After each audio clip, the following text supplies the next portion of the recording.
Assalamualaikum warahmatullahi wabarakatuh. Perkenalkan saya Afan Ashadillah. Saya saat ini mahasiswa Universitas Mercu Buana semester 7. Saat ini saya akan mereview jurnal untuk memenuhi tugas semester 2 untuk mata kuliah PSKP dengan dosen Bapak Didi Junaidi. Untuk jurnal pertama yang akan saya review adalah jurnal internasional, yaitu optimasi desain berbasis keandalan dan efisiensi sistem keandalan menggunakan metamodel.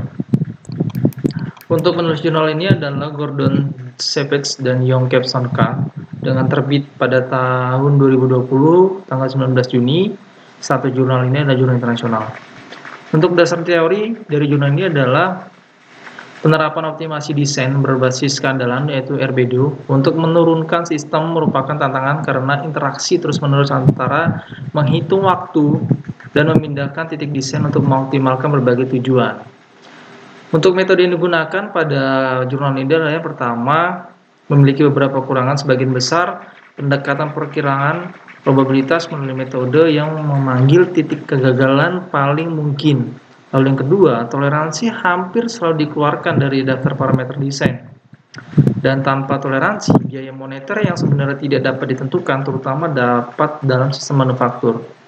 Di sini efisiensi RBDO untuk menurunkan sistem sangat ditingkatkan untuk memisahkan masalah keandalan varian waktu dan masalah optimasi.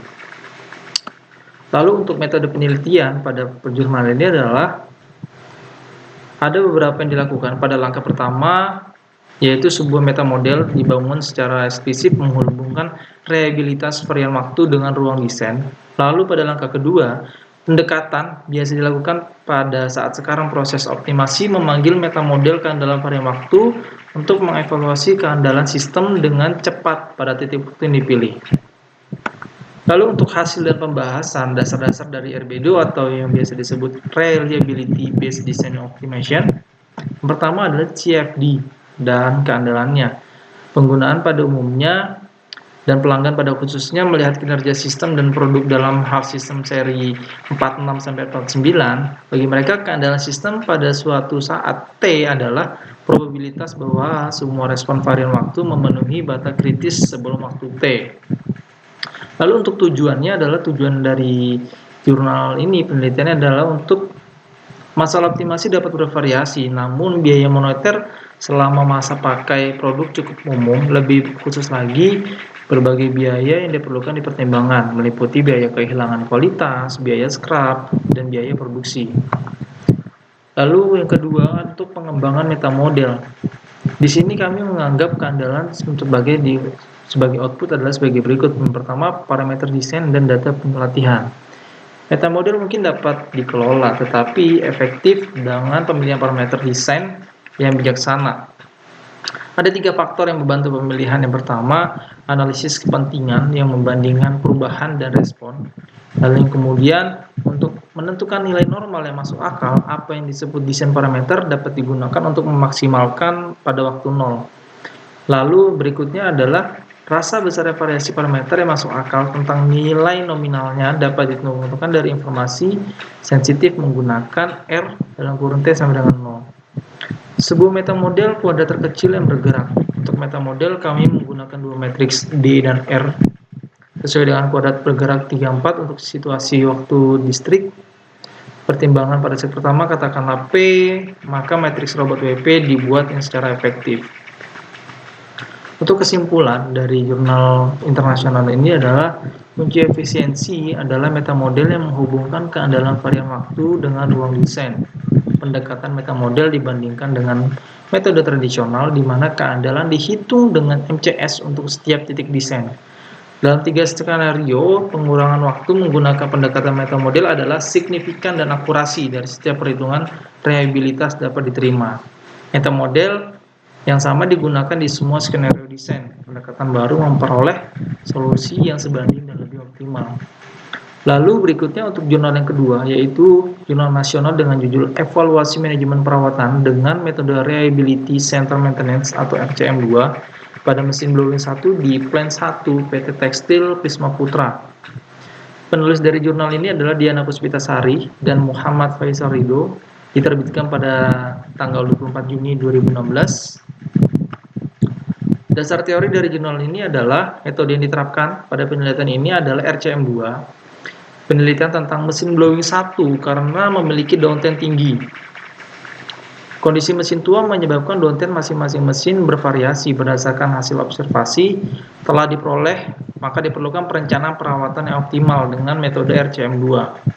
Tujuan dilakukan penelitian ini adalah untuk mengetahui faktor dan dampak kegagalan, menetapkan aktivitas dan interview dengan operator sesuai RCM2, dan menghitung biaya pemeliharaan yang dikeluarkan dalam penurunan biaya keseluruhan. Metode penelitian pada jurnal ini adalah yang pertama, melakukan penelitian baik di lapangan maupun literatur, lalu berikutnya mengidentifikasi variabel yang digunakan, mengumpulkan data menentukan komponen, analisis failure mode dan efek analisis FMA dan RCM2, lalu berikutnya menentukan distribusi waktu kerusakan dan perbaikan, menentukan interval perawatan, dan yang terakhir menentukan biaya perawatan, lalu membuat analisis dan kesimpulan. Hasil dari pembahasan ini, pertama untuk menentukan komponen kritis, hasil pengolahan data diketahui downtime paling besar yaitu flat belt yang mempengaruhi kerusakan dengan total 78%, sehingga komponen yang akan diamati adalah apron berpaku pada flat belt dengan downtime rata-rata masing-masing komponen yaitu 601 sampai dengan 571%. Untuk FMA-nya, untuk menentukan penyebab kegagalan tertinggi pada setiap kegagalan yang terjadi pada komponen flat belt, maka dilakukan analisis dengan menggunakan metode FMA. Untuk lembar kerja keputusan RCM2, didapatkan bahwa tindakan yang perlu dilakukan untuk penanganan kerusakan tersebut melalui tugas restorasi terjadwal, di mana melakukan perawatan dan menghilangkan hambatan-hambatan mesin. Lalu berikutnya adalah uji kesesuaian data TTF dan TTR dengan menggunakan persamaan 5 hingga 9, maka diperoleh nilai F hitung yang hasilnya terdapat pada detail jurnal. Hasil pengujian untuk TTF dan F hitung F tabel, maka dapat dikatakan bahwa H0 diterima. Untuk perhitungan parameter TTF dan TTR, kerusakan komponen yang berdistribusi Weibull dilakukan dengan menggunakan rumus pada persamaan 10 sampai dengan 13. Lalu ada perhitungan MTTF dan MTTR, ada perhitungan total biaya perawatan. Di sini adalah menerangkan langkah-langkah perhitungan biaya perawatan yang optimal, yaitu ongkos biaya tenaga kerja, biaya kerugian produksi, dan berikutnya. Kesimpulan dari jurnal nasional ini adalah komponen penyebab kegagalan flatbed dengan jenis kerusakan permukaan karet flatbed tidak rata, karet kendor, belt putus, kayu apron berpaku patah, dan paku-paku apron patah. Berdasarkan analisis RCM2, kegiatan perawatan yang dilakukan adalah jenis kerusakan permukaan bed bergelombang, menyebabkan belt putus dan kayu apron patah dan paku-paku patah dalam terjadwal membuang tugas interval perawatan. Mungkin itu saja yang dapat saya jelaskan untuk review 2 jurnal internasional dan nasional untuk memenuhi tugas besar 2 mata kuliah PSKP dengan dosen pengampu Bapak Didi Juniani. Kurang lebih mohon maaf. Semoga bermanfaat bagi rekan-rekan semua. Terima kasih. Wassalamualaikum warahmatullahi wabarakatuh.